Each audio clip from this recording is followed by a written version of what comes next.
It's yourself. How you doing? Good morning. Just arrived at the office and thought I'd do a quick ramble while I've stopped the car. So yes, Traitors. I forgot to mention that. I'm just a fan. I hope you are as well. I'm sure 7 or 8 million or whatever it was people around the country watched it. It's great to see the psychology of people, isn't it? And it's just, sometimes I watch TV programs. I do a Sudoku just to keep my mind active, but with Traitors I have to watch everything that's going on. And the family watch it as well. So my two stepdaughters are just fans as well. They watch. That's probably the only program we sit down and watch as a family. But beyond that, the US one has now dropped as well, and I watched that as well with Alan Cumming.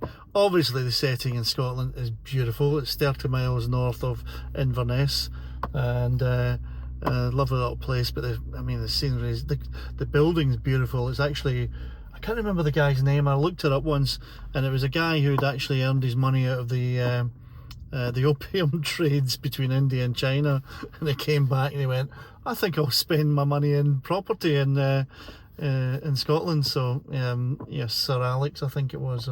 But it's a beautiful building, isn't it? Absolutely fantastic. So it's doing Scotland proud, and a lot of people are in America are also seeing it as well. So the celebrity one, you don't know anybody, they're all been in Survivor or some housewife program or something else, but it is even more ruthless because these are game players rather than just ordinary individuals like they are in the UK.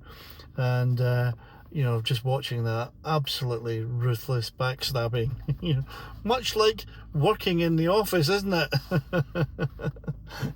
You can tell a few of the characters you work with is from watching those programs, which is quite good. That's that one. And I watched Dragon's Den and sometimes Apprentice, and that's probably about it.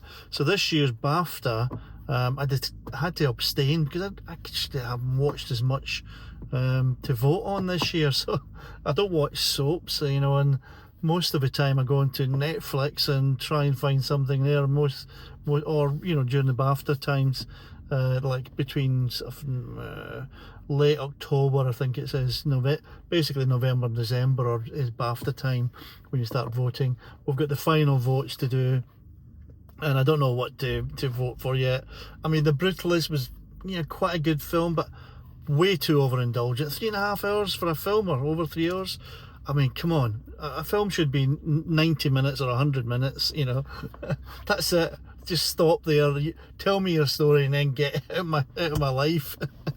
So, but yeah, there's a few. I don't know. Hugh Grant was all right in Heretic. He's up for an award as well. It was a good film. It was a bit scary. Who else is up there? The only one that comes to mind for me isn't actually in there. It was about Florence Pugh, and she was amazing in this film with Time Will Wait, I think it is, but a beautifully edited film, and really fantastic. It was about cancer, so I ended up, because my mother and my sister passed away with cancer, I ended up in almost sobbing like a real baby, and I was like, oh my god, that sort of experience that that you think, oh, I've got to leave this cinema because otherwise I'm going to bawl like an idiot. And I was kind of laughing at the same time. One of those ones, but they're beautifully edited, really different. They went back and forward to different time zone, but yet they didn't tell you. You just had to catch up, and you knew from when the way our hair growth went that what period of time it was. Really fantastic. I'm surprised it didn't get up there. So this year's BAFTA's not really been fantastic from that perspective. Have a fantastic day.